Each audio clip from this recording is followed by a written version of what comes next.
भगवान प्रभु श्री राम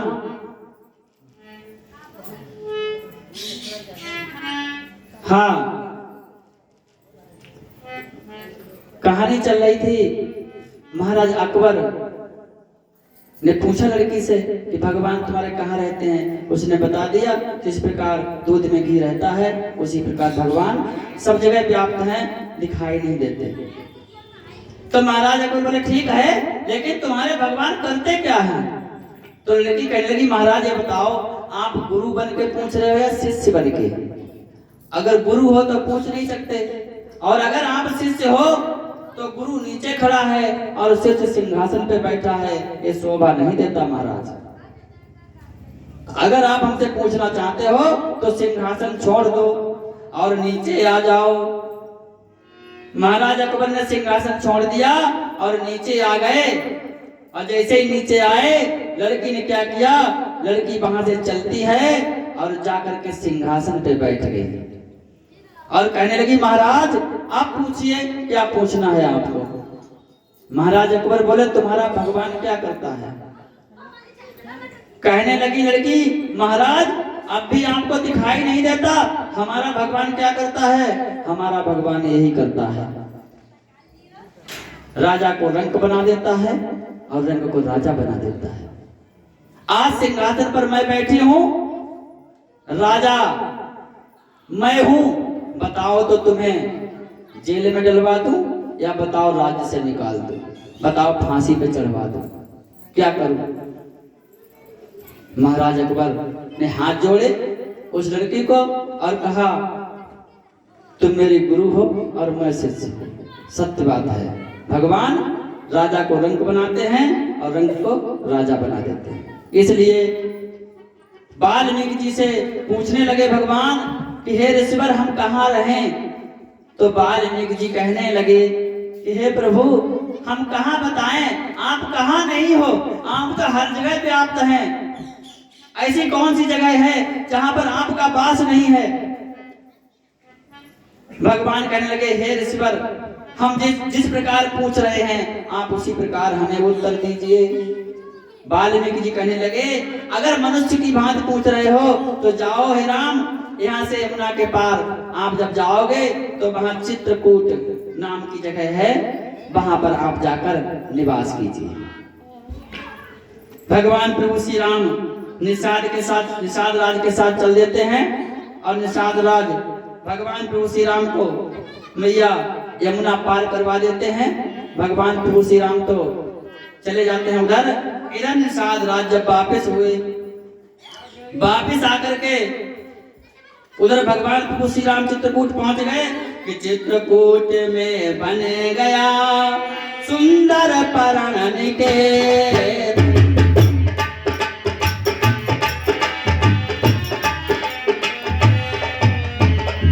और चहल गए रघुवंश मणि सीता लखन समेत।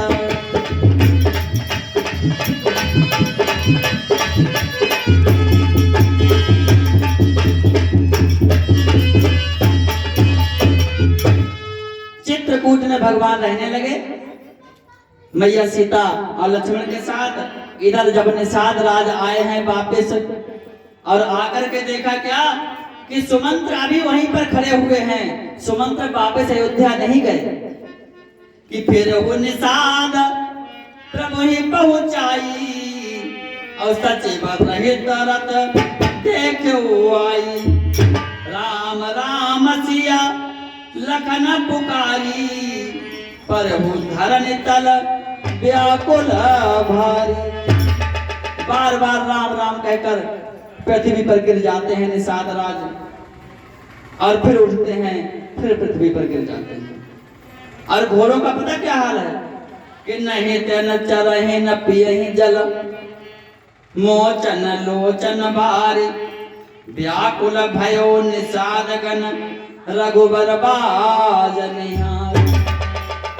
घोड़ों की दशा है, ना तो घास खाते हैं, ना ही चलते हैं, ना ही जल को पीते हैं, और घोड़ों की आंखों से भी अश्रु की धारा बह रही है। जब ऐसी दशा देखी निषाद राज ने सुमंत्र को बहुत समझाया और समझा बुझा करके सुमंत को भेज दिया अयोध्या के लिए। तो रास्ते में जब कोई राम राम कह देता है सुमंत से, तो क्या होता है कि लेता है कोई राम नाम, अरे लेता है कोई राम नाम, तो वहीं ठिठक जाते घोड़े।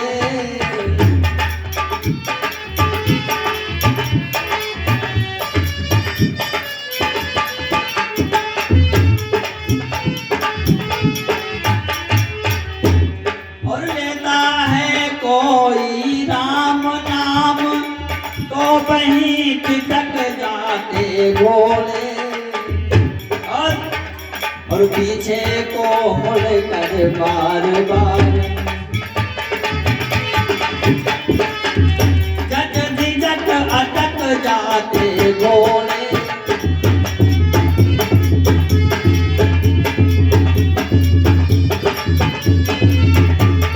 जय हो। जब जैसे ही कोई राम राम कहता है सुमंत से, घोड़े वहीं पर रुक जाते हैं, आगे नहीं बढ़ते हैं। इस प्रकार बड़ी मुश्किल से सुमंत अयोध्या के निकट पहुंचे तो सोचने लगे अभी तो दिन है, अगर दिन में अयोध्या में प्रवेश करेंगे तो लोग पूछेंगे राम को कहाँ छोड़ा है, कहाँ है राम, तो हम क्या बताएंगे। इसलिए यही सोच कर रात में पहुंचा अवध सुमंत, रथ को द्वारे छोड़कर महलों गया तुरंत। रथ को छोड़ दिया बाहर और महलों में प्रवेश कर गए। जैसे ही आगमन सुना है सभी रानियों ने, तो सभी रानियां दौड़ी हैं सुमंत के पास में।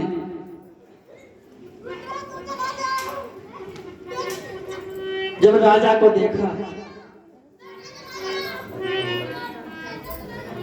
वृंदावन बिहारी लाल की। जब राजा को देखा सुमंत ने, राजा कैसे पड़े हैं, यह कर्म योग था या अपने। सुमंत सोचने लगे इनके कर्मों का फल है क्या है। यह कर्म योग था या अपने प्यारे बेटे की ममता थी, या बूढ़े क्षत्रिय राजा की प्रण की अति कठिन परीक्षा थी। क्या था। जिस समय दशरथ जी ने सुमंत को देखा तो कहने लगे कि फिर हुई बही धुने राम कहाँ। हे सुमंत, कहाँ है मेरा राम, कहाँ छोड़ा है मेरे राम को। ले उसास सोच यही भांति सुरपुर तेजन खसे हुए आए। महाराज दशरथ सोचने लगे आज मेरा तो वो हाल है जैसे जैसे जैसे अयाति को, राजा अयाति को स्वर्ग से इंद्र ने नीचे फेंक दिया। क्यों। देखिए एक राजा हुए अयाति, किसके वंश में, भगवान कृष्ण के वंश में, चंद्र वंश में। चंद्र वंश में राजा अयाति हुए। राजा अयाति ने बहुत तपस्या की, बहुत पुण्य किए, बहुत यज्ञ किए, इतने पुण्य किए और अंत में वो स्वर्ग लोक को चले गए। स्वर्ग लोक में काफी वर्ष बीत गए, वहीं रह रहे हैं, लेकिन उनके पुण्य समाप्त नहीं हो रहे। जब पुण्य समाप्त नहीं हो रहे तो इंद्र ने सोचा अयाति का तब पुण्य समाप्त ही नहीं होंगे, ये दोबारा मृत्यु लोक में जाएंगे नहीं। कोई ऐसा उपाय किया जाए जिससे इनके पुण्य समाप्त हो जाए, जिससे इनके पुण्य समाप्त हो जाएं। बड़े ध्यान से सुनना, ये कथा अपने लिए है, स्वयं के लिए। कथा तो सभी मनुष्य के लिए बनी है। पग पग पर मनुष्य को संदेश दिया गया है। राजा अयात के साथ क्या किया इंद्र ने। इंद्र ने अयात को अपने सभा में बुलाया। सभा लगी हुई है देवलोक में, उस सभा में सभी देवता बैठे हुए हैं। अयात को सभा में बुलाया और पूछने लगे, अरे महाराज, आपने ऐसे कौन से पुण्य किए जिससे आप स्वर्ग में अभी तक बैठे हो, जिससे आप स्वर्ग में अभी तक बैठे हो। तो अयात जो हैं फूले नहीं समाये और क्या करने लगे, अपना बखान करने लगे। अरे हमने इतने राज सूर्य के किए, इतने अश्वमेघ के किए, इतने सोने के पर्वत दान किए, इतने, यानी अपने पुण्यों का बखान करने लगे। और जितना ही अपने पुण्यों का बखान करते हैं उतने ही उनके पुण्य क्षीण होते चले जाते हैं, पुण्य समाप्त हो रहे हैं। कहते हैं अच्छा काम करो उसका बखान नहीं करना चाहिए। किसी को 2 रुपया दान कर दो, उसको कहो ना, उसको कहना नहीं चाहिए। अगर आपने कह दिया 2-4 लोगों से तो समझ लो बराबर हो गया। आजकल व्यक्ति 1 लोटा जल चढ़ाता है शंकर जी पे ना, तो वो भी 10 लोगों से कहता है आज हम 1 लोटा जल चढ़ा के आए, आज हमने 20 रुपए का प्रसाद चढ़ाया। हम सुबह रोज मंदिर जाते हैं, रोज पूजा करते हैं, इतने घंटे बैठते हैं, आसन लगाते हैं। जितना ही आप कहोगे मैया आपके सारे पुण्य क्षीण हो जाएंगे। इसलिए पूजा करो, दान करो, भगवान के मंदिर जाओ, लेकिन किसी से कहो मत। नेकी कर दरिया में डाल, नेकी कर और दरिया में डाल, किसी से कहो मत। कहने से पुण्य समाप्त हो जाते हैं। इस प्रकार राजा अयाद ने जैसे ही अपने पुण्यों का बखान किया उनके पुण्य समाप्त हो गए। और जैसे ही पुण्य समाप्त हुए राजा इंद्र ने उठा के नीचे फेंक दिया। आज उसी प्रकार महाराज दशरथ सोच रहे हैं जिस प्रकार अयाती स्वर्ग लोक से नीचे आए, आज उसी प्रकार हम भी स्वर्ग लोक में पहुंच गए थे, स्वर्ग के सुख भोग रहे थे और हमें नीचे फेंक दिया गया। कि बस इतना ही कहा सचिव हृदय को थाम, उसी समय फिर धुन हुई गए बनों को। और महाराज दशरथ कहने लगे कि आज हमें उस अंधे तपसी का श्राप याद आता है। कौन सा? श्रवण कुमार का। जिस समय महाराज दशरथ ने श्रवण कुमार का वध किया, श्रवण कुमार का बाण मारा, तो श्रवण कुमार के माता पिता ने श्राप दे दिया था महाराज दशरथ को कि जिस प्रकार आज मैं पुत्र वियोग में मर रहा हूँ, आए दशरथ उसी प्रकार तुम भी पुत्र वियोग में मरोगे और तुम्हारे 4 पुत्र होंगे, लेकिन अंत समय में तुम्हारे पास एक भी पुत्र नहीं होगा तुम्हारा। वही श्राप याद आ गया है। और कहने लगे क्या कि सरबन गिरधारी चलो, सरबन बन भारी चलो, सरबन गिरधारी चले, सरबन बन भारी चले, चले लेन नीर रे। और चलते चलते पहुंचे जाएंगे सरजू के तीर रे। ओ चलते चलते पहुंचे सरजू के तीर, सरवन बलधारी चलो, हाय सरवन बलधारी चलो, सरवन बलधारी चलो, हरने चलो नीर रे। चलते चलते पहुंचे सरवन सरजू के तीर रे। चलते पहुंचे सरवन।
के तेरे सर्वन बलधारी चले हाय सर्वन बलधारी चले सर्वन बलधारी अरे घर में चल वीर ले चलते चलते पहुंचे सर्वन सरजुगे हाय चलते चलते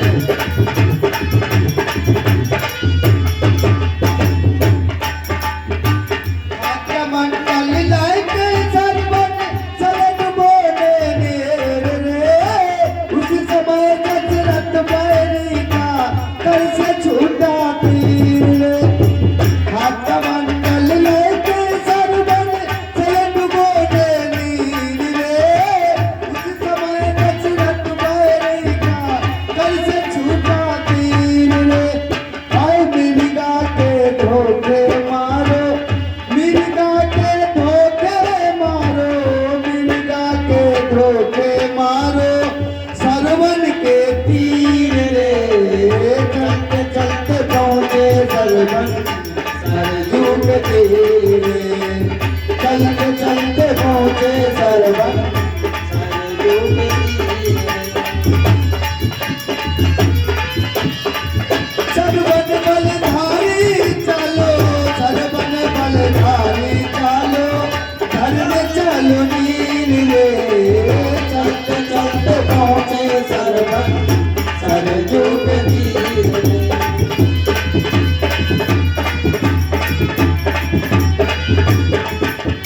ओ चलते चलते पहुंचे सरवन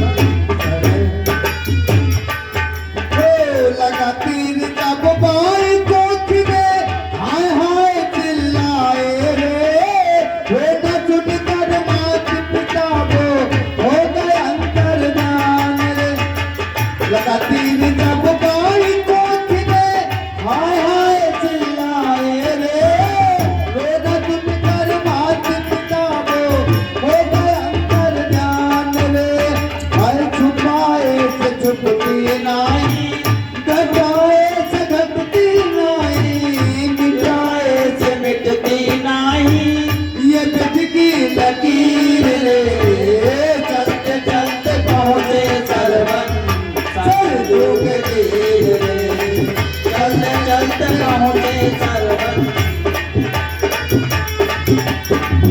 सरवन बलधारी चलो हाय सरवन बलधारी चलो सरवन बलधारी चलो घर में चलो वीर रे चलते चलते पहुंचे सरवन सरजू के तीर रे चलते चलते पहुंचे सरवन सरजू के तीर रे चलते चलते पहुंचे सरवन सरजू के तीर रे और श्री रामचंद्र भगवान की जय हो और वृंदावन बिहारी लाल की जय हो और शंकर भगवान की जय हो इस प्रकार जैसे ही महाराज दशरथ को श्रवण कुमार के माता पिता के श्राप की याद आई तो क्या किया, अब अंत समय आ गया और महाराज दशरथ पछाड़ खा के गिर जाते हैं कि राम राम कहे राम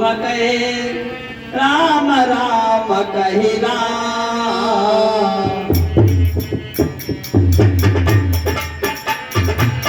राम राम कहे राम तानो हाने तानो पाने हाने रगो पर रहे राहु गए सुरधाम।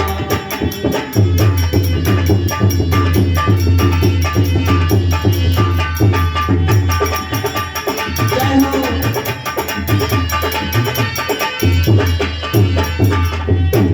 राम राम कहे राम कहे राम राम कहे राम तन परिहरि रघुबर रहे राव गए सुरधाम। महाराज दशरथ अपने प्राणों को त्याग देते हैं और स्वर्गवास सिधार गए। जिस समय महाराज दशरथ का स्वर्गवास हो गया, निधन हो गया, अब जाकर के मैया कैकेयी की बुद्धि ठीक हुई और कहने लगी, अरे मैंने क्या कर दिया, मैंने तो अपने पति को अपने हाथों से अपने पति का गला घोट दिया, ये मैंने क्या कर दिया।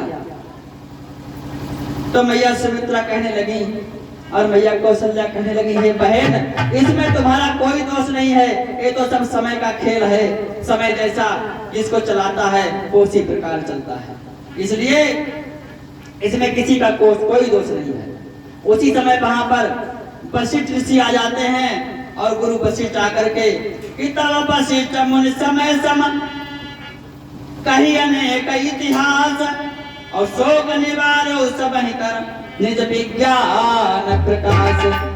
वशिष्ठ जी ने आकर के सभी रानियों को समझाया और उनके शोक को दूर किया, उनके दुख को दूर किया। और क्या किया, एक नाव को मंगाया, एक नाव बनवाई काठ की। उस नाव में तरह तरह के द्रव्य, तरह तरह के तेल सुगंधित भरवाए हैं और उसी नाव में महाराज दशरथ की जो मिट्टी है उसको नाव में रख दिया संभाल के, क्योंकि खराब ना हो। भरत तो है नहीं, ना ही शत्रुघ्न है। और दूतों को बुलाया और बुला करके एक पत्रिका दे दी कि जाओ और जाकर के भरत को ये पत्री दे दो। उधर भरत को ननिहाल में अनेक अपशकुन हो रहे हैं, बुरे बुरे स्वप्न दिखाई देते हैं। तब तक दूत जो हैं वो पहुंच जाते हैं कौशलपुर। जैसे दूत पहुंचे हैं वहां, इतने में पहुंचे दूत वहां, ये नहीं कहा क्या बीता है। दूतों ने कुछ नहीं बताया, सिर्फ इतना कहा कि हे भरत, गुरु वशिष्ठ की आज्ञा है और अतिशीघ्र ही जैसे आप बैठे हो तुरंत चलो, बुलाया है। कि चले समीर बेग है हाके, अब बाणत सरित शैल बनवा के। ऐसे घोड़ों को हाका है भरत जी ने जैसे पवन की तरह रथ को चलाया है, और जल्द ही अयोध्या में आ जाते हैं। तो करते हैं प्रश्न कुशल तो है, जो रास्ते में मिल जाता है भरत उससे पूछते हैं कि भैया अयोध्या में सब कुशल तो है, सब ठीक तो है। तो लोग भरत से बात नहीं करते, अपना मुख फेर लेते हैं। अयोध्या के निवासी आज भरत जी से बात नहीं कर रहे हैं, अपने मुंह को फेर लेते हैं। क्यों? ये वही भरत हैं जिनके कारण प्रभु श्री राम को वनवास हो गया। इनकी माता ने इनके लिए राज्य मांगा है, इसीलिए भगवान का वनवास हुआ है। सभी अयोध्यावासी भरत से बहुत नाराज हैं। इस प्रकार प्रजा से मिलकर के भरत महलों में पहुंचे तो इधर मैया कैकेयी के पास मंथरा पहुंची और कहने लगी, अरे कैकेयी, तेरा पुत्र भरत आ रहा है, कहीं ऐसा ना हो वो कैकेयी के महलों में चला जाए, कौशल्या के महलों में चला जाए। इसलिए तुरंत आरती सजाओ और दरवाजे पर जाओ, उसको अपने महलों में लेकर के आओ। अगर कौशल्या के महल में पहुंच गया तो बनती हुई बात बिगड़ जाएगी, ये जान लेना। तो सजी आरती मुदित उठे धाई और द्वार ही फेंके बन लैया।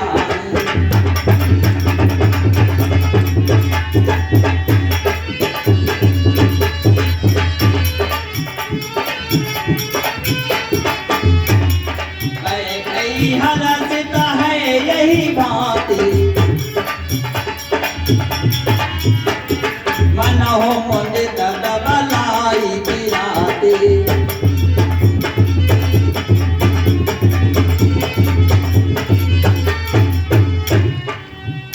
मैया कैकेयी ने आरती को सजाया और जाकर के भरत को अपने महलों में ले आती हैं। भरत को बिठाया, लेकिन भरत को कुछ अच्छा नहीं लग रहा है, कुछ अजीब अजीब सा लग रहा है। तो मैया कैकेयी से पूछने लगे भरत, हे माँ, सब कुशल से तो हैं। मैया कैकेयी कहने लगी, पहले ये बताओ तुम्हारे नैहर में तो सब कुशल हैं। अरे अपनी कुशल तो देख नहीं रही हैं और अपने नैहर के कुशल पूछ रही हैं। अपने मायके कितनी चिंता है, वहां की कुशल पूछ रही हैं, अपने पति को खा लिया है वो नहीं देख रही हैं। भरत से पूछ रही हैं, कहो तुम्हारे ननिहाल में सब कुशल से तो हैं। तो भरत कहने लगे, मैया हमारे ननिहाल में तो सब कुशल हैं, लेकिन अयोध्या में हमें कुछ कुशल दिखाई नहीं दे रही है। और कहने लगे कि कहो कहाँ तात कहाँ सब माँ, कहो कहाँ तात कहाँ सब माता, कहाँ सिया रामा, लखन सिया भ्राता।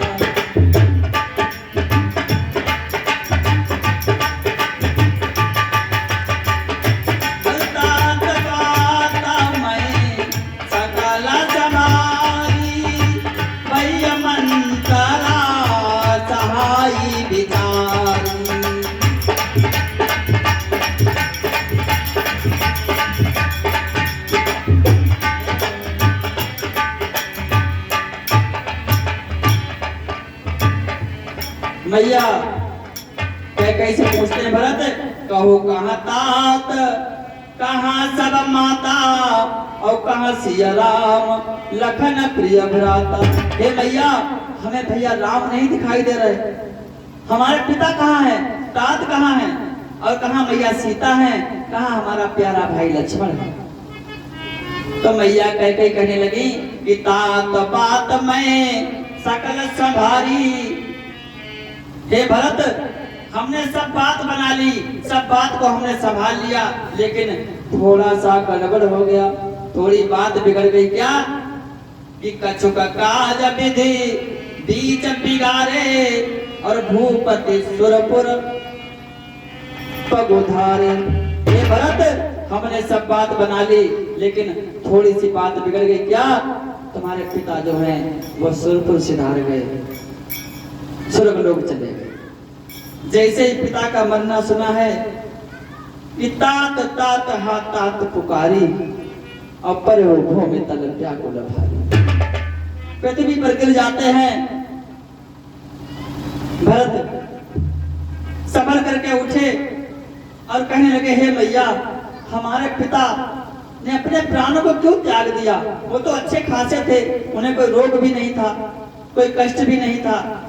तो सारा वृतांत मैया कैकेयी ने भरत को बता दिया कि हे भरत, राम की वजह से तुम्हारे पिता का निधन हो गया।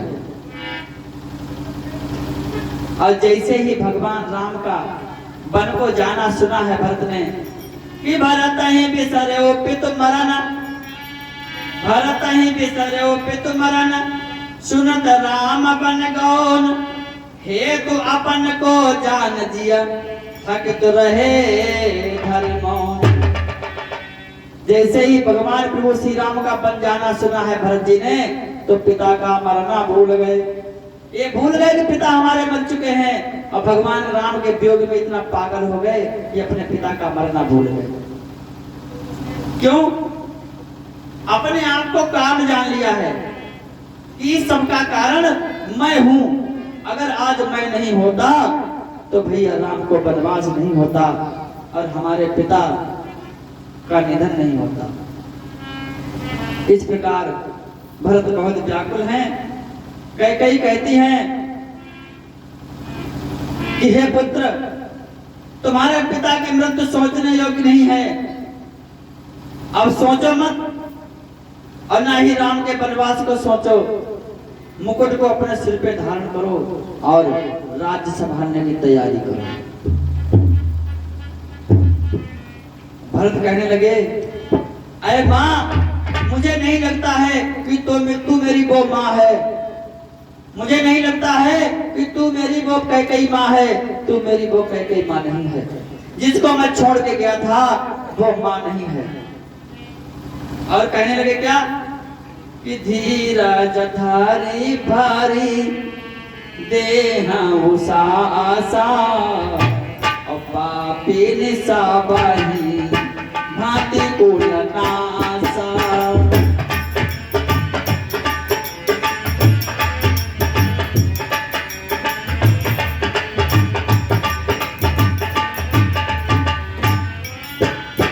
चौपाई को माते रही आशा तो ही, जनमत काहे ना मारे मोह।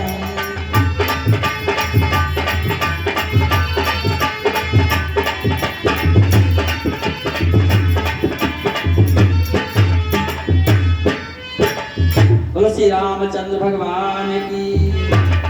भरत कहने लगे, हे माँ, तू वो माँ नहीं है, इसको मैं छोड़ के गया था, और कहने लगे कि पापिन सबई भांति कुल नासा, हे पापिन, हे कलंकिनी, तू वो मां नहीं है, तूने तो सब प्रकार से मेरे वंश का नाश कर दिया, हमारे पिता को खा लिया, हमारे भैया को पिता के समान हमारे भाई को वनवास भेज दिया। और हे मां, ऐसी कुमति तेरे जिभ्या पर अगर आई थी तो तेरी जिभ्या कट के क्यों नहीं गिर गई?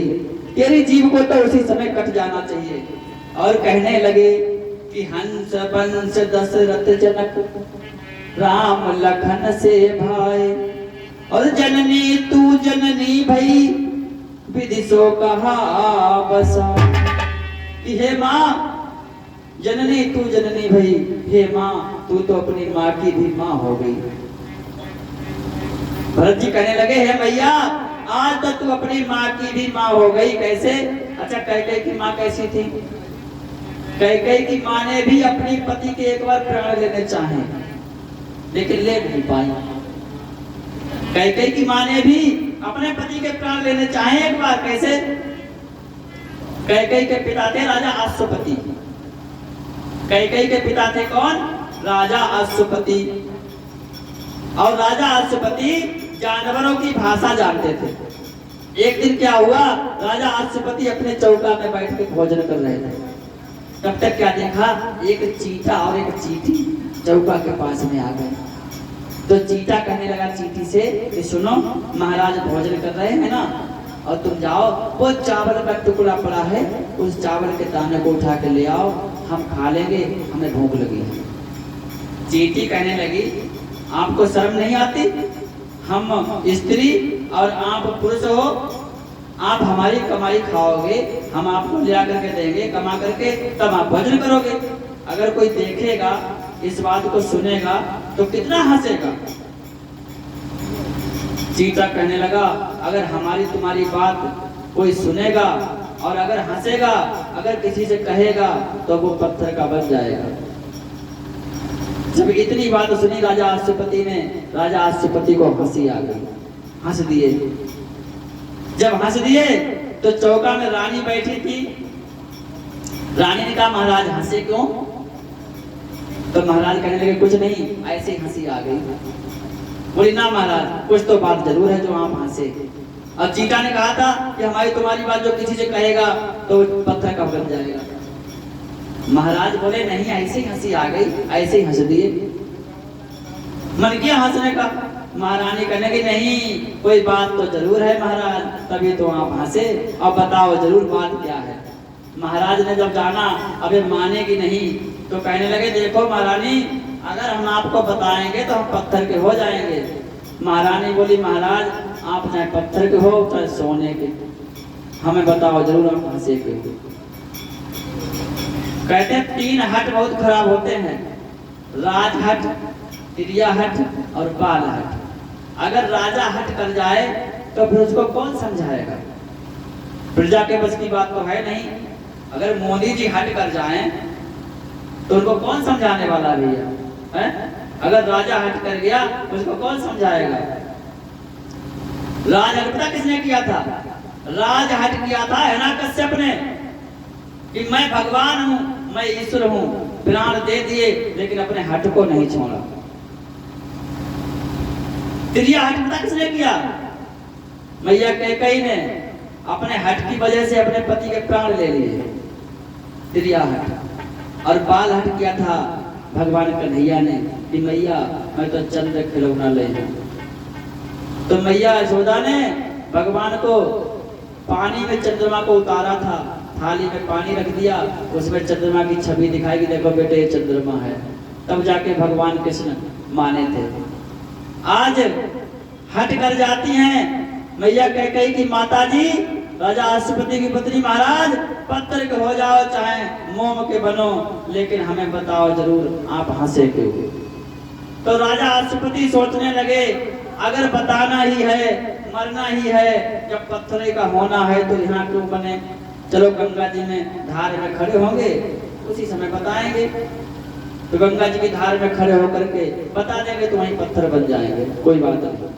चल दिए रथ में बैठ करके मैया गंगा के किनारे पहुंचे तो क्या देखा, एक बकरियों का झुंड आ रहा है, बहुत बकरियां हैं उसमें। उन सबका मालिक कौन है? एक बकरा, बहुत तगड़ा बकरा उन सबका मालिक है। तो बकरियां जो थी वो पानी पीने लगी मैया गंगा में। जब पानी पी करके, जल को पी करके वहां से चल देती हैं, तो एक बकरी जो थी वो नहीं चली, वो वहीं खड़ी रह गई। तो बकरा कहने लगा उससे, भाई तू क्यों नहीं चल रही है? वो बकरी कहने लगी, सुनो प्राणनाथ, हमें बहुत तेज भूख लगी है, हमें बहुत तेज भूख लगी है। और देखो वो गंगा जी में हरे हरे पत्ते आ रहे हैं बहते हुए धार में, आप जाओ और जाकर उन पत्तों को ले आओ, मैं उनको खा लूंगी, हमारी भूख शांत हो जाएगी, फिर हम चलेंगे यहाँ से।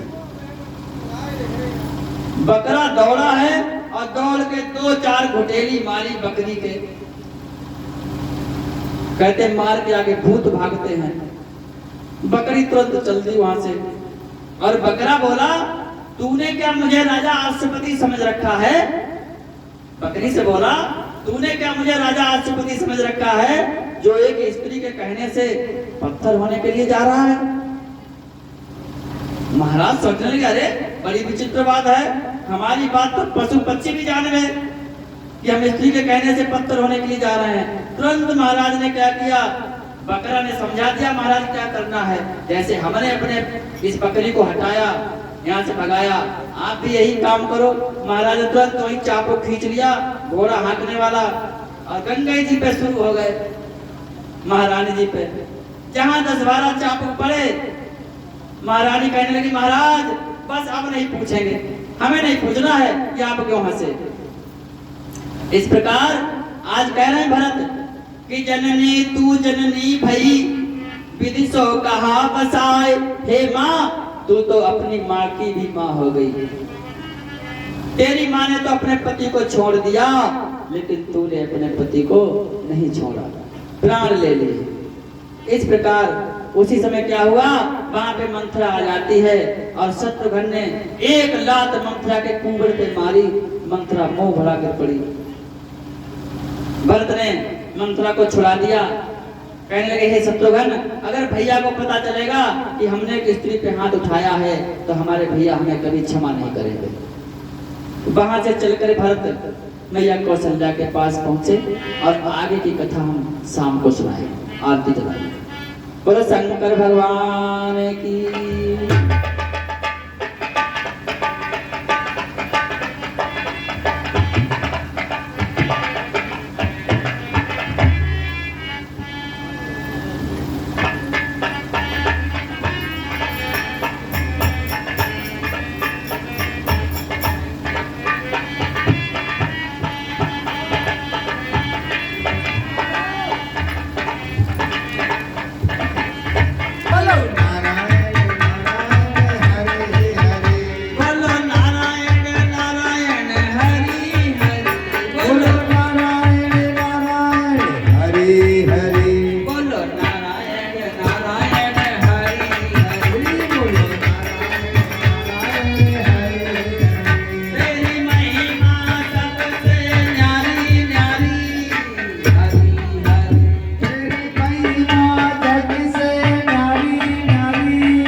दीपो ज्योतिः नमोस्तुते।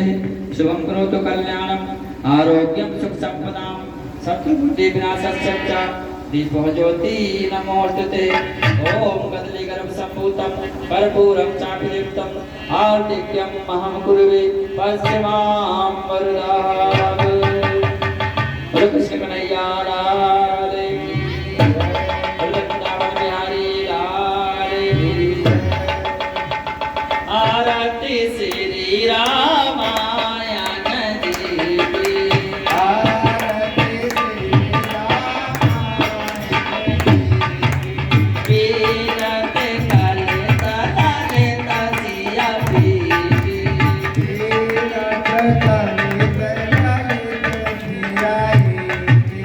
गावत ब्रह्मादिक मुनि नारद।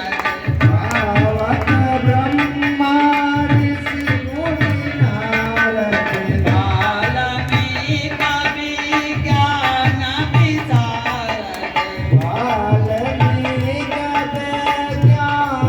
विशारद।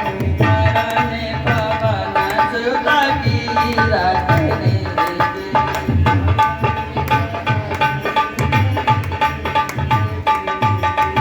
आरती श्री रामायण जी की।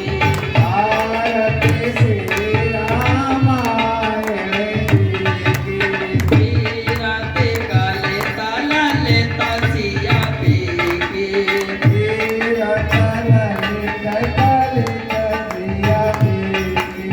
गावत वेद पुराण आय सदस।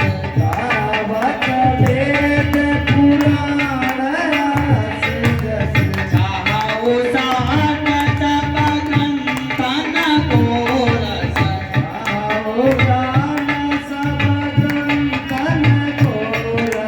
मुनि जन धन संतन को सरबस।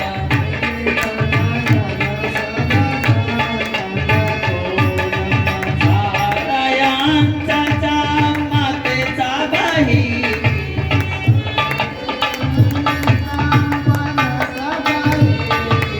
आरती श्री रामायण जी की।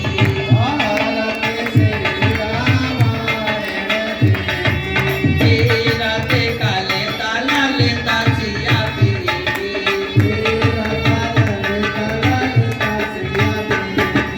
गावत संतत शंभु भवानी।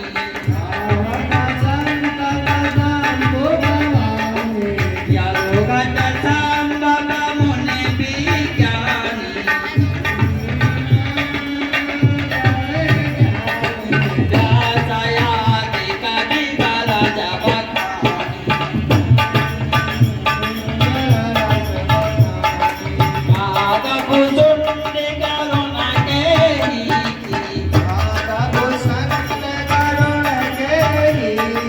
आरती श्री रामायण जी की।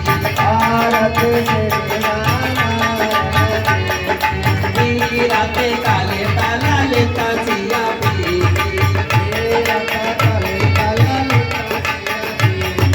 कलिमल हरण सैरत पीकी।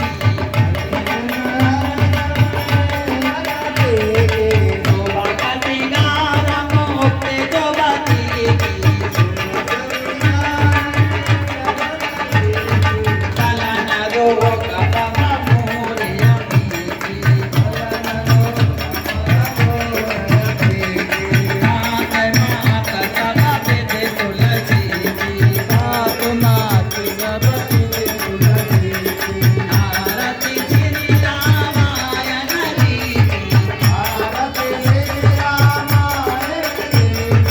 कीरत कलित ललित सिया पीकी। कीरत कलित ललित सिया पीकी। कीरत कलित ललित सिया पीकी। कीरत कलित ललित सिया पीकी।